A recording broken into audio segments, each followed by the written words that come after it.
Thank you for joining us. Today, I'm excited to introduce Luba Poleva. She's a private tour guide extraordinaire from Prague. It's an exciting city, so let's hear what Luba has to share with us. First, I'd like to start with 67 rapid fire questions. So it's fast, yes, no, make a choice. Early bird or night owl? Night.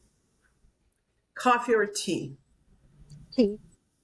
Candlelit dinner or picnic? Candle dinner. Last music you listened to? Mozart. If not a tour guide, what profession would you like to attempt? Translator, interpreter, teacher. Guilty pleasure? Pleasure. Car, train? Train. Private or group tour? Private. Hike in the mountains or walk on a beach? Walk on the beach. Flats or high heels? Flat. Favorite food? Икра синий. Describe yourself in 3 words. I like sense of humor. I like my job. I like people. This was our rapid fire round. Now we on to more, longer questions. Where were you born?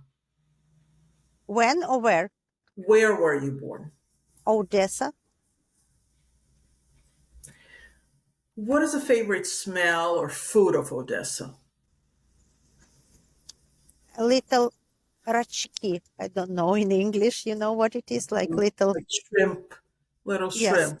but the little, only in Odessa. I never saw in other countries. Me neither. Why is Odessa so special? What makes it special? It's all in one. People, attitude, humor, seaport, pretty ladies, all in one. It really has a flavor that no one else has. Do you agree that you can take a person out of Odessa, but cannot take Odessa out of a person? Yes, definitely. I agree with this.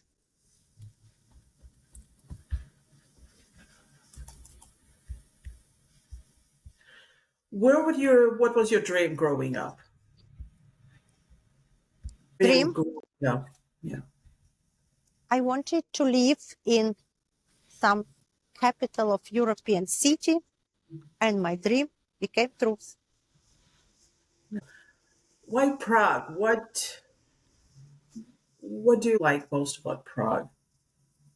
It's a very compact city. It's a very clean city. It has a lot of heritage. It's pristine. It's authentically and like it's frozen in time, like a fairy tale of Hans Christian Andersen.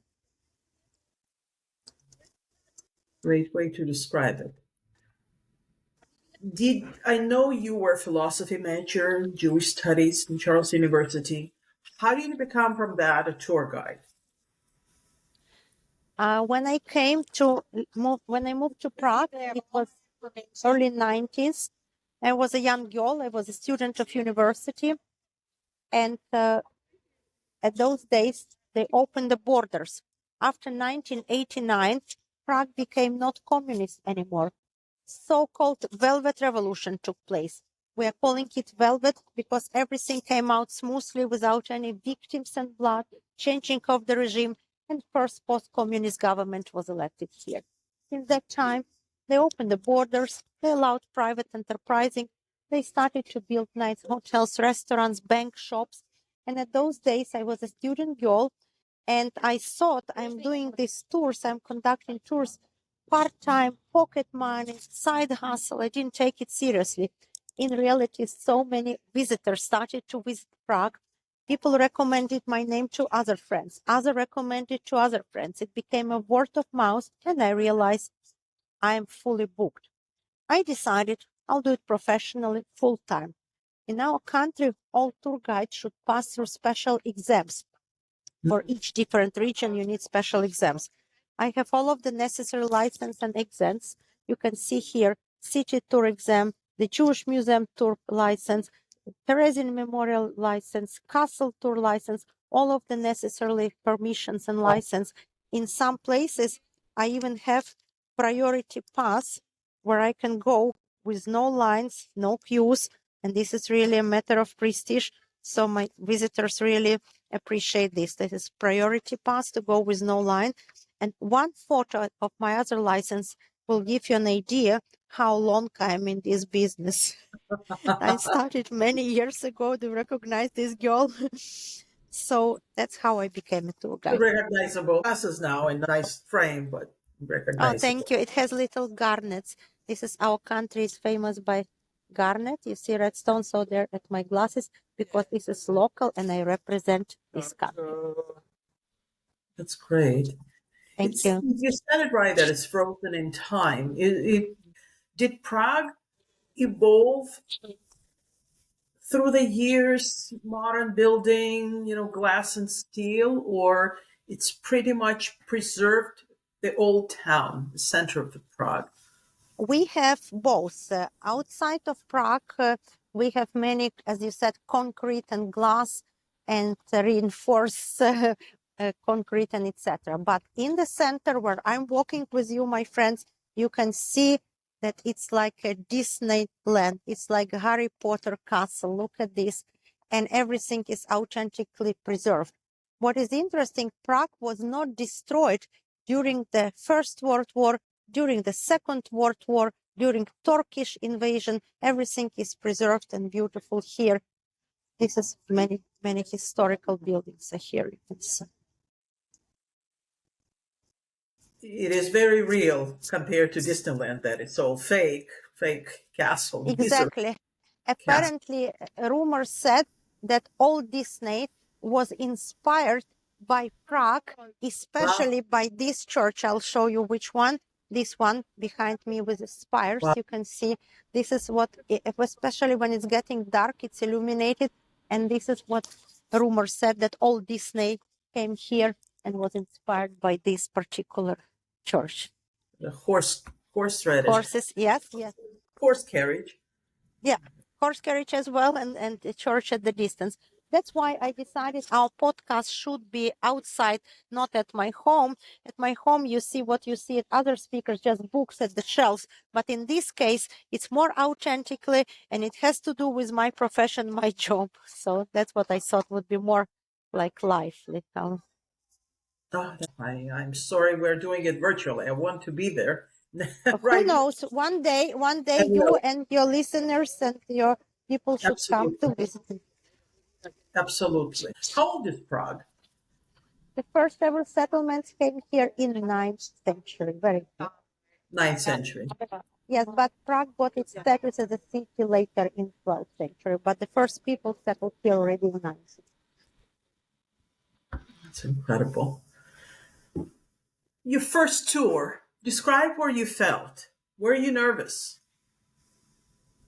Yes, of course, because it was my first ever experience. As I mentioned to you before, I was a young girl. I was a student of university, and I wasn't sure what's going on. My English was not as well, and I wasn't sure if I'm talking right or not. And the first ever tour was with a group of students, young people from United States.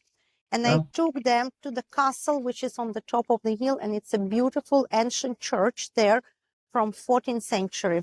And I'm standing in front of my group and saying to the students, this church was built in 14th century. And they said, oh, this is cool. And I thought the wall of the church, and I said, oh, it's usually very cold in the churches.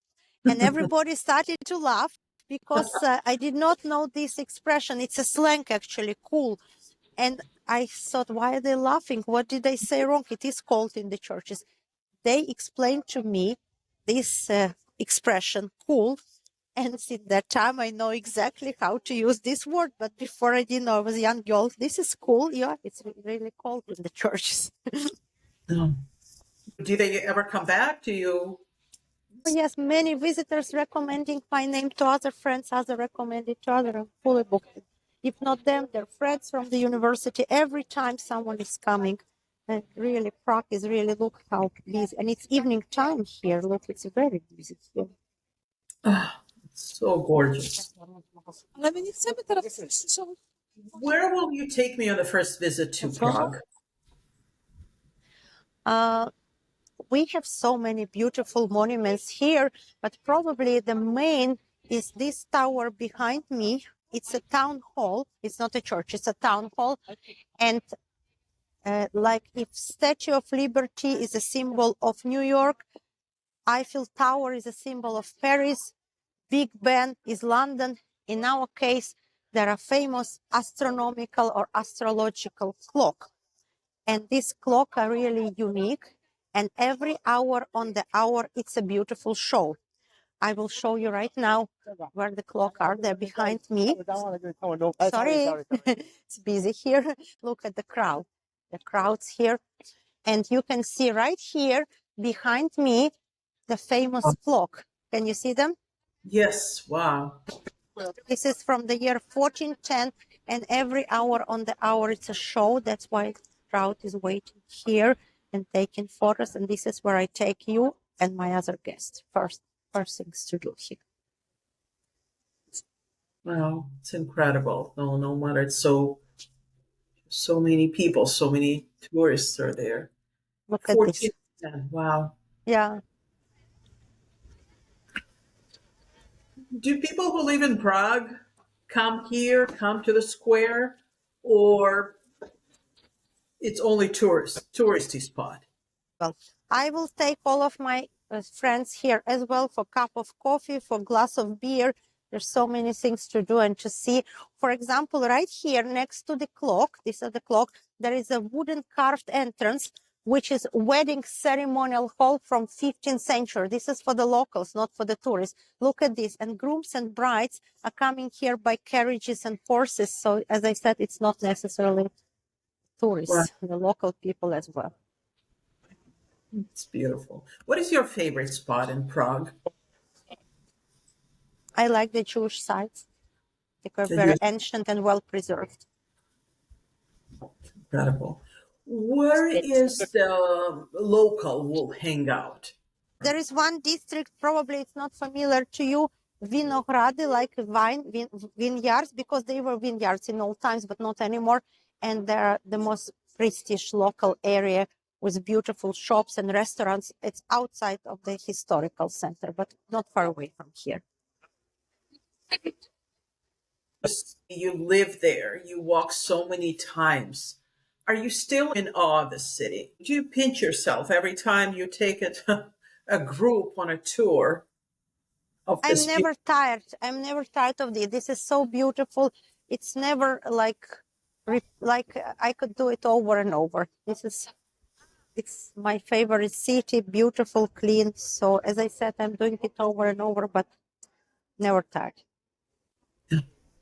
Incredible.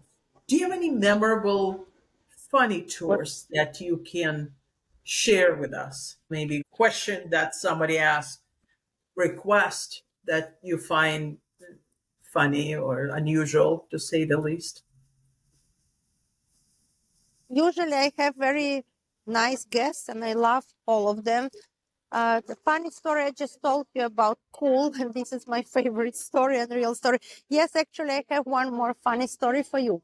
Many centuries, many years ago, many centuries, I wanted to say, many years ago, when I was a young girl, when I finished my tour, we exchanged addresses with each other, with my guests, mailing address, not email. In old times, there were no emails. In old times, when I was a young girl, we are calling this the snail mail, regular address to send a letter.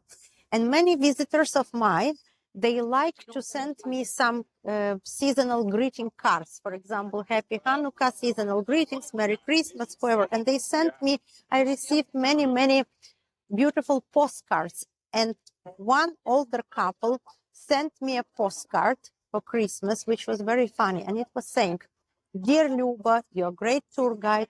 We have a fond memories about our visit to Prague. Prague is beautiful. We send you our best regards. And please tell regards to your two dogs." and I don't have any. So they might be confused with somebody else. I don't know. They got the Because name usually, right. They got the city you right. know, people are traveling to Europe, and they usually travel Prague, Vienna, Budapest. So maybe they got confused with another guide, but it's very funny. Tell regards to your two dogs. Two dogs, regards. That's funny. That's funny. Any unusual requests from people that you Not remember? unusual, but might be something like to order cake for the wife, a surprise or something like flowers. That's not unusual, human being, but just to, in additional to the tour could be some other requests. Such a gorgeous place. I would think might be quite a number of tourists might plan a marriage proposal. Did you? Yes, as well as yes, we have this, especially at this town hall I just showed to you. Even though it's for the locals, but it's a high demand from the foreign guests as well, because then it's a great photo session at this square. Prague is very photogenic, so some young people like to have their marriage here in Prague. I remember Nona Grisheva when she was married to her current husband. She got married in Prague, and she was shot. Seems like the same place because there's a video of them coming out. There are many. You can Google, you can see so many weddings are here. It's very popular. Little Las Vegas. Here is everything. Yeah, weddings, parties, and even bachelor parties. Oh, wow. British thing. Because we have beer. Czech Republic is very famous by beer production. So glass of beer costs here cheaper than glass of water. That's why British young people come. And it's better.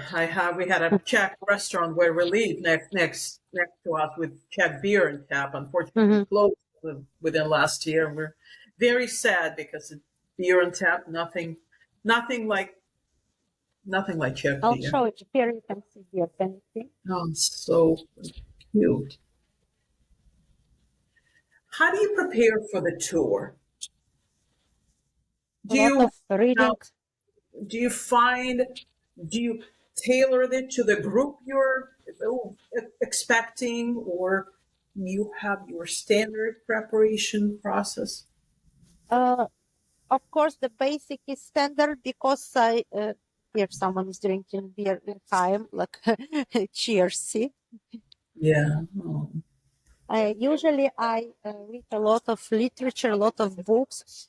I attended lectures of professors of history, university, and have a lot of materials. And today, of course, in modern days, internet and artificial intelligence and etc. So it's a lot of reading, a lot. And by the way, it's not the repetition of the same over and over. Of course, the base is the same. The history cannot change. But for example, like people asking different questions, different visitors, young students, older passengers, children. So I need to be like tailor-made prepared for this. Was there instances you can possibly, one person cannot possibly know all history, all the details of every single building and architecture? Were some instances you perhaps did not have an answer?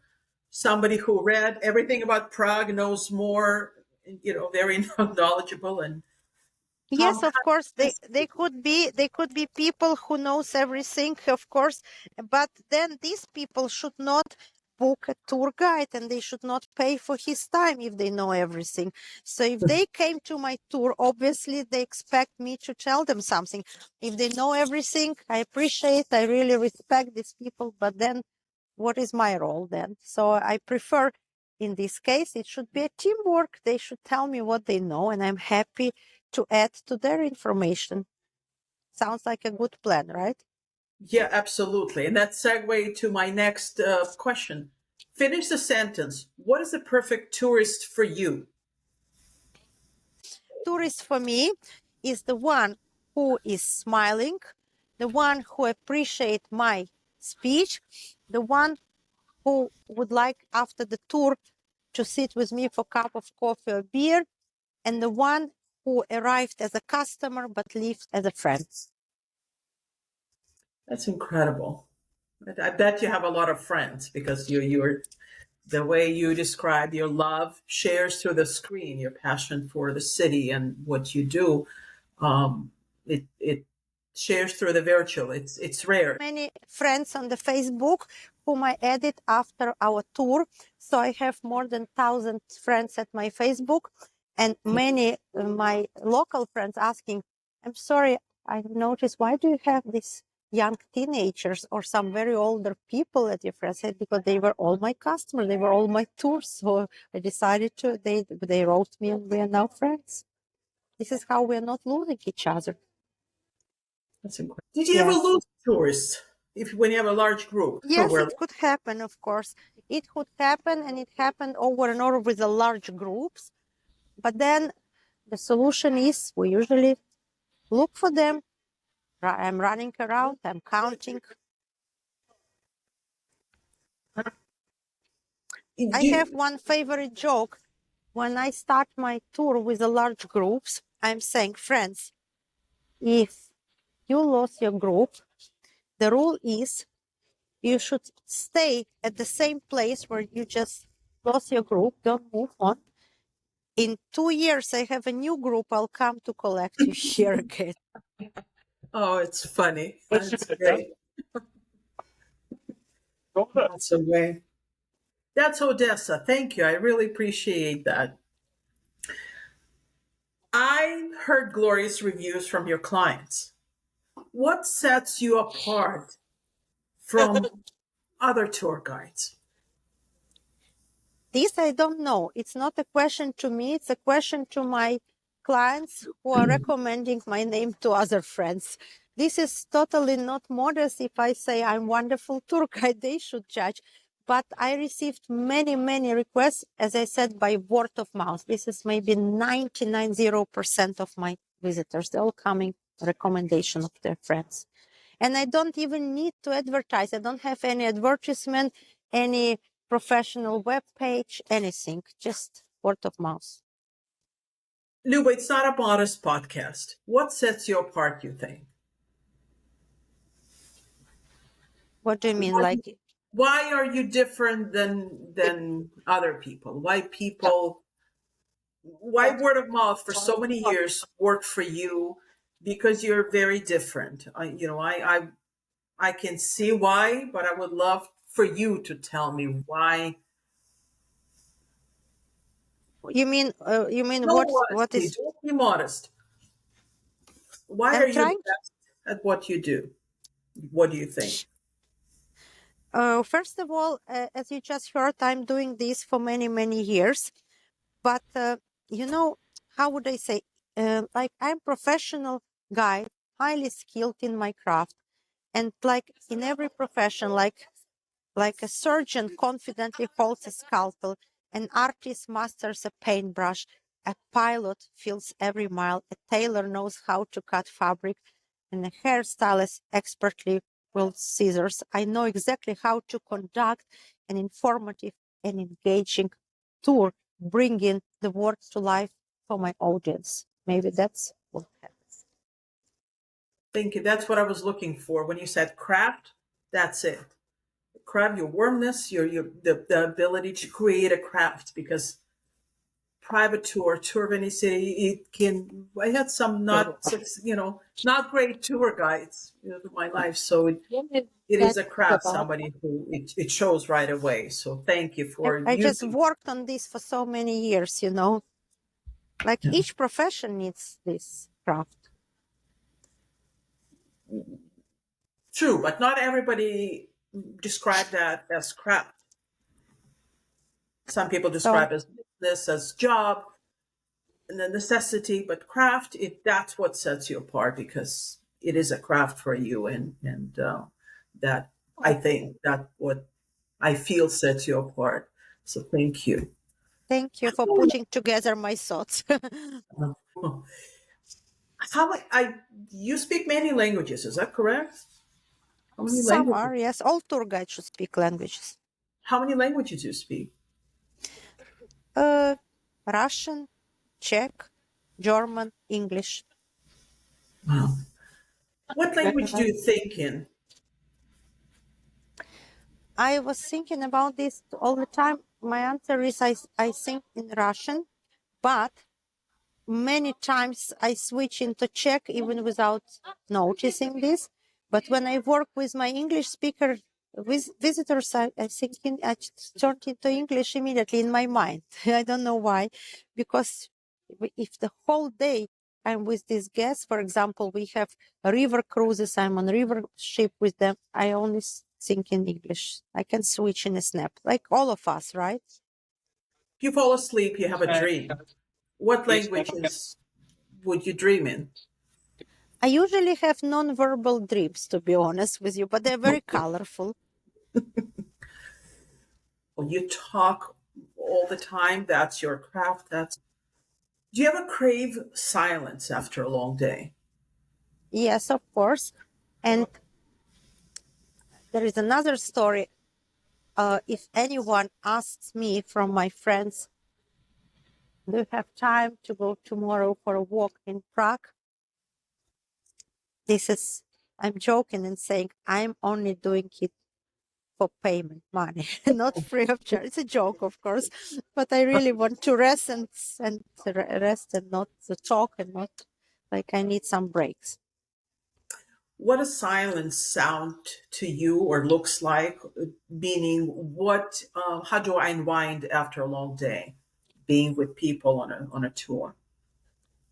Saxophone music and cup of tea, Black blanket and tea book. or herbal tea? Black tea with milk? No, green tea actually. How long can you be in that silence? Not long, because I start to be bored and I start to call to somebody or text or talk to my family or calling my mom. So it's not long break. Right. You mentioned the Jewish quarter, and I heard there's a synagogue and also amazing cemetery. Is it true that there are few layers of graves, one on top of the other, because of the Jews were not Yeah, allowed? yeah. In all times, the Jewish people lived in the ghettos surrounded by the walls, and they were not allowed to bury somewhere else, only in the Jewish quarter. They had no other choice. They ran out of space, they couldn't expand, and they buried one on top of each other. There are 12 layers of the bodies there. Not everywhere 12, sometimes 6, sometimes 7, maximum 12 layers and earth in between. How Wow. come the 12 layers fit into there? Easily. We're very close to the river. In all times, there were terrible floods, and people wanted to protect themselves from those floods, and they built up. So nowadays, Prague is one level, or even maybe 1.5 levels higher than all generations before.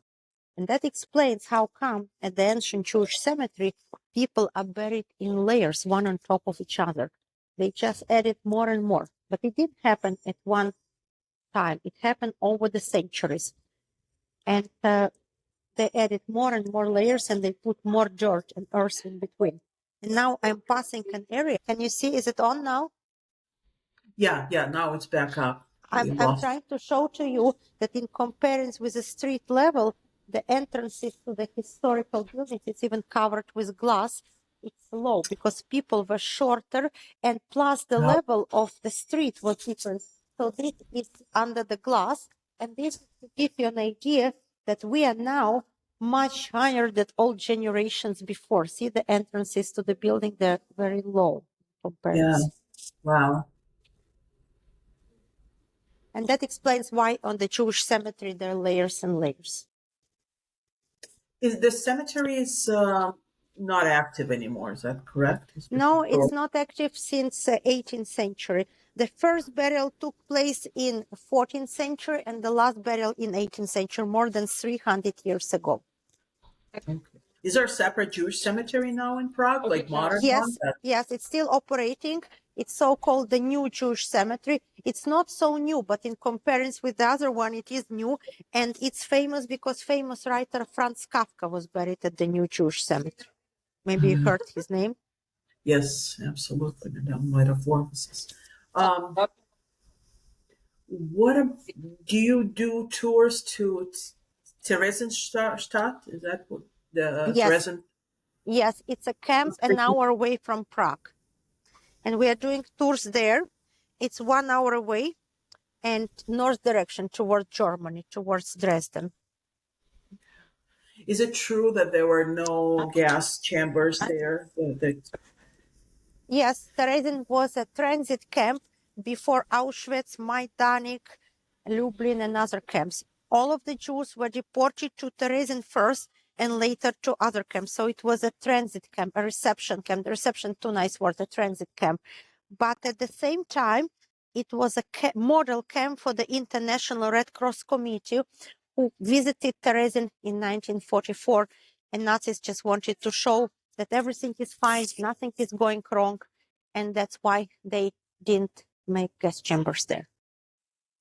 Do you remember correctly that the old synagogue, or as you enter the somewhere Jewish quarter, there were pictures, drawings of kids displayed somewhere? Yes, there is one synagogue, not the oldest one, a Pinchas synagogue, and now it's not an operating anymore. It's the largest Holocaust memorial in our country, and there are 78,000 Jewish names in alphabetical order.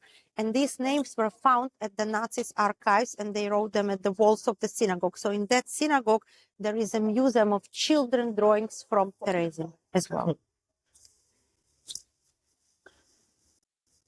Can imagine how incredibly sad that tour might have been. How far is it from Prague? For away, and it is very educational program. We're taking their schools, universities, really. Do you take local school kids and local as well? Yes, it's a part of education, but we definitely should not miss this spot because actually it is today many young people in the world denying Holocaust. So let them see the real stuff. Absolutely. What other part of so you do not just tours around Prague and Theresienstadt. You go to other cities, right? In European, you take your groups. Yes, there are beautiful castles outside of Prague and chateaus, summer residences, winter residences, hunting lodges. There is a beautiful town, Kutna Hora, with a bones chapels, all made from human being bones, medieval centuries, very unusual. There is a Karlovy Vary spa town, very famous. There is a Český Krumlov. It's like a fairy tale, which is pristine. It's on the way to Austria, to Vienna. Usually I take my visitors from Prague to Český Krumlov and then to Vienna via Český Krumlov. You can Google absolutely beautiful little town. So there's a lot to see. Where would you go when you're on a vacation around in the area? If you mean in this country or outside of the country? In this country. I like spa. We have many hot spring mineral water, so it's beautiful to have massages and spa treatment. And this Český Krumlov, also gardens, little houses. There is a summer open theater, a revolving stage theater in the garden, which is very beautiful. So we came with the family there. There are many. It's a small country, actually. Outside of Prague or Czechia, where would you go? What's your favorite place that you like to visit yourself? This Český Krumlov I just referred to, this is the best. And I recommend to anyone and like myself as well. Got it. Any other places, other countries that you enjoy, that you love to visit yourself? I love Italy. Italy is my love. Really? Very similar to Odessa, perhaps, and they talk with their hands a lot. I think. You mean Italy? Italy? In a way, Italians like. Yes, very, very talk with the hands and the fish. For example, in Neapol reminds me Odessa, and I believe sailors brought from Neapol culture to Odessa because the same market, fish market like Privos, people are sitting at the sea banks, eating, talking loud. This fruits, warm atmosphere, just like little Odessa. For some reason, Neapol reminded me this. Oh, incredible. I have never visited, but I will One day. one day. What makes you laugh? Maybe my grandchildren. You have grandchildren? 3. You have 3 grandchildren. Okay. How old are they? Oh, fortunate. All ages, all ages. 12, 9, 7. I very have good. 3 children, 3 grandchildren, and 1 husband. One It would be husband. fun the other way around. That's great. You don't look like a well, I have 3 grandchildren as well. Thank So you. maybe Yeah. it's a blessing. I know when you can spoil them and leave them to their parents. It's a wonderful feeling. Yeah, they don't listen to me. That this is kids are kids. Do you have any regrets?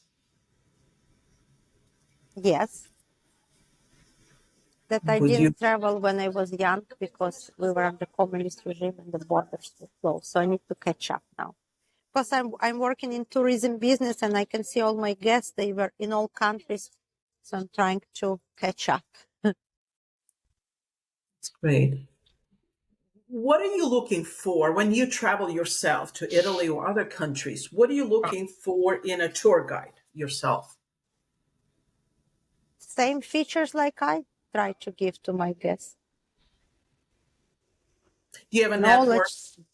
Yeah, we network have a of network. We even have a special program like guide to guide. You can offer your service to another tour guide free of charge, and in exchange barter, he will offer his service to you. We have this program. Okay. It's really nice. Nice perk. Yeah. What travel, who or what event influenced you the most? Or perhaps what trip that you took that influenced you the most? No influence from the trip, but I like to wide the horizon of my experience and to travel to all countries just to be to be skilled and etc. So I believe it's also part of the education of every person. As a tour guide, so I heard you talking or walking the streets of Prague with the professors from the university on, and literature and architectural professors. Is it something you still do to this day? Yes, I'm happy, but they're coming to my tours with their guests, and sometimes professors having a speech and adding to my tour, or to be correct, I'm adding to his speech, and I love this team collaboration, and I'm learning a lot from those professors. I have many, many educated people at my tour. Beer production. Did it start? It's a long tradition. When did it start? Because I still love Pilsner. Well, Pilsner is a beer term, but I gravitate to Czech beer or Stella Artois in the United States. So we truly enjoy what we can find here. How old is a beer tradition? Generally, beer tradition is very old, even before it appeared in this country. It came, I think, from Egypt. You can Google this. But in this country, this culture was brought by monks in the medieval centuries. And many visitors are confused and they're saying monks and beer, it's kind of unrelated. Well, first of all, beer considered to be not a hard alcohol. Secondly, it was it was not safe. It's dangerous to drink water in all times. Everybody drank either wine or beer. Thirdly, in all times, it was very complicated to carry food with you. See, nowadays, when we are traveling, planes, buses, boats, in all times, usually people traveled by carriages and horses, buggies and horses, and it took them much longer than to us from city to city. And they packed food with them, But in the summer days, everything was spoiled because no refrigerators, no coolers. So they decided to pack with them barrels with beer, and beer considered to be a liquid bread, a liquid food. And that's how tradition came. And also, each country has its own agriculture, and depends on the region. All of the monasteries, they're self-sufficient. For example, in one country, in Italy, for example, all of the monks, they have their vineyards and wine, and you can stop by the monastery and buy wine and support, and you can taste the wine from the barrels. In another country, monks, they have their own bees, and you can stop by and you can buy honey from them. In France, in Abbaye Saint-Michel, nuns, they had their own chicken farm, and they made omelets and delicious pancakes to the pilgrims. And our country is famous by beer production because our national plant is hops. And that's what monks, they brought these customs and traditions from many centuries ago to brew beer. When you're in this country, in our country, you should taste beer from the vat, from the tank, from the barrel, not from the metal can or bottle. This you can buy at home in supermarket. The whole point is it should be fresh beer from the vat, from the tank. Do you, in the United States at least, it's popular to open microbreweries. Is it something happening in Czech Republic, or it's pretty much conservative? We have all kinds with different flavors and taste. We have traditional beer. We have 10%, 12%. It's not alcohol. It's how thick is beer. And Okay. we even have in some places, when you come, you should taste ice cream made of beer, or jam made of beer, which is bitter and sweet at the same time. So there are different choices. And do you know how to check the quality of the beer? No, how? No, no way. In old Right. times, they poured beer into the glass, and it should be a big foam. And they put the coin on top. If the coin stays, it's a good beer. If the coin sinks, it's not a good beer. They poured up in front of everyone at the market square. Nowadays, you can check the quality of your beer same way. Instead of putting a coin, which is not hygienically, you put a little toothpick vertical. If it stays, it's a good beer. Wow. I'm going to Try. end the conversation. I'm going to open a bottle of beer and try it out. So, wow. Look how pretty it's here. At the same time, I'm streaming you beautiful Prague. Look how many towers we have here. We're saying Prague is a city of 100 towers and spires. Look at this.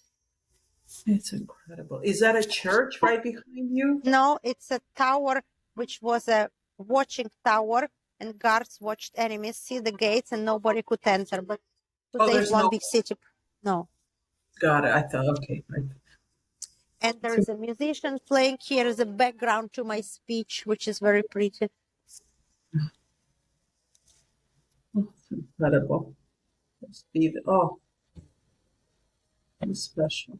You know, I created the brick wall stories. My idea was I want to be next to the old brick from ancient city like Prague, because it brings so much warmness as well as strength at the same time. It's incredible seeing that. How intricate. I mean, I can see how intricate the tower is.